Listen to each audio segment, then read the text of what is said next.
દોસ્તો, સ્વાગત છે આપ સૌનું અમારી યુટ્યુબ ચેનલ ઉપર। આમ આદમી પાર્ટીના ડેડિયાપાડાના ધારાસભ્ય ચૈતર વસાવા, જેમને જેલવાસ થયો હતો, ત્યારબાદ એમના અનેક સમાચાર સોશિયલ મીડિયા પર ફેલાયેલા જોઈ શકાય છે। ત્યારે શું તમને ખબર છે, હવે ગણપતિનો ઉત્સવ નજીક આવી રહ્યો છે અને બાપાના આગમનમાં સૌ લાગેલા છે। ત્યારે કેટલાક લોકોના મનમાં એવા સવાલો પણ થતા હોય છે કે શું ચૈતર વસાવા જેલની બહાર આવી શકશે?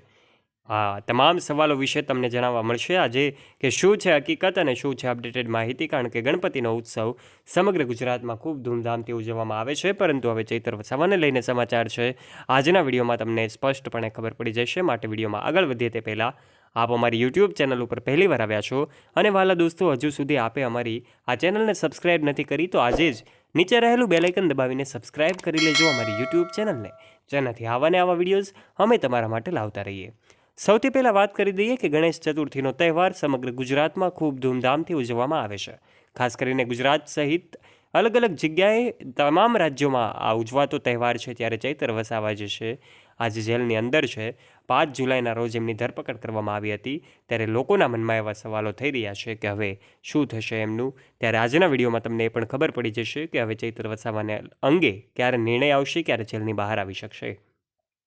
દોસ્તો, સૌથી પહેલાં વાત કરી દઈએ કે ગણેશ ચતુર્થીના ઉત્સવમાં ચૈતર વસાવા જે છે બહાર નહીં આવી શકે। એનું કારણ એ છે, હાઈકોર્ટમાં હાલ સુનાવણી ચાલી રહી છે। નીચલી કોર્ટ દ્વારા ચૈતર વસાવાને એવું લાગતું હતું કે એમને ન્યાય નથી મળ્યો। એમણે વારંવાર રજૂઆત કરી હતી અને છતાં પણ એમના વિડીયોઝ જે વાયરલ થયા હતા, જે પ્રાંત અધિકારીની ઓફિસમાં એમની જે બબાલ થઈ, એમનો વિડીયાઝ સામે આવ્યા, ત્યારબાદ એમની ધરપકડ કરવામાં આવી અને હવે લોકો કહી રહ્યા છે કે ગણેશ ઉત્સવમાં ચૈતર વસાવા બહાર આવી શકશે નહીં। તો વાત સાચી છે, કારણ કે 28 ઓગસ્ટના રોજ મોટી સુનાવણી હાથ ધરવામાં આવી શકે છે। જી હા દોસ્તો, હવે એમને અલગ અલગ નીચલી કોર્ટમાં ધક્કાઓ ખાધા, પરંતુ એમને ન્યાય ન મળ્યો। પરંતુ હવે હાલમાં જ એમની જે ઓફર મળી હતી, એમને માફીની ઓફર મળી હતી, એ પણ એમને ઠુકરાવી દીધી હતી। તો પછી એમને દિગ્ગજ નેતાઓની હાજરીમાં એમના સમર્થનમાં મહાસંમેલન ડેડિયાપાડામાં આયોજિત થયું હતું। પરંતુ ત્યારથી લઈને એવું કહેવામાં આવે કે 22 જુલાઈએ કોર્ટની સુનાવણી હતી, જેમાં કોર્ટ દ્વારા એમને જામીન અરજી છે એ નામંજૂર કરવામાં આવી હતી। તો પછી મહાસંમેલનમાં દિગ્ગજ નેતાઓ પણ ઉપસ્થિત રહ્યા હતા। 24 જુલાઈના રોજ આ સંમેલન હતું, જેને પણ આજે મહિનો વીતી ગયો છે, છતાં પણ ચૈતર વસાવાને લઈને કોઈ નિર્ણય નથી આવ્યા। ત્યારબાદ હાઈકોર્ટમાં એમણે અરજી કરવાનું નક્કી કર્યું હતું। હાઈકોર્ટમાં એમણે અરજી પણ દાખલ કરી, અલગ અલગ તારીખો પડી રહી હતી, એમાં એમની સુનાવણી હજુ સુધી હાથ ધરવામાં આવી નથી। દોસ્તો, કહેવામાં આવી રહ્યું હતું પહેલાં 5 ઓગસ્ટના રોજ એમની સુનાવણી હાથ ધરવામાં આવશે, પરંતુ 5 ઓગસ્ટના રોજ સામે પક્ષે રહેલા વકીલે સમયની માગણી કરતાં મુદત જે છે લંબાવાઈ હતી અને 5 ઓગસ્ટમાંથી 13 ઓગસ્ટે ગઈ હતી। પરંતુ 13 ઓગસ્ટે કોર્ટનો સમય મર્યાદા પૂર્ણ થતાં એમની સુનાવણી રદ કરવામાં આવી હતી। ત્યારબાદ સુનાવણીની તારીખ જે છે 28 ઓગસ્ટ કરવામાં આવી હતી। જી હા દોસ્તો, 28 ઓગસ્ટ હવે સુનાવણી હાથ ધરવામાં આવશે, ત્યારે ખબર પડી જશે કે ચૈતર વસાવાની જામીન અરજી છે એ મંજૂર કરવામાં આવી છે કે ના મંજૂર।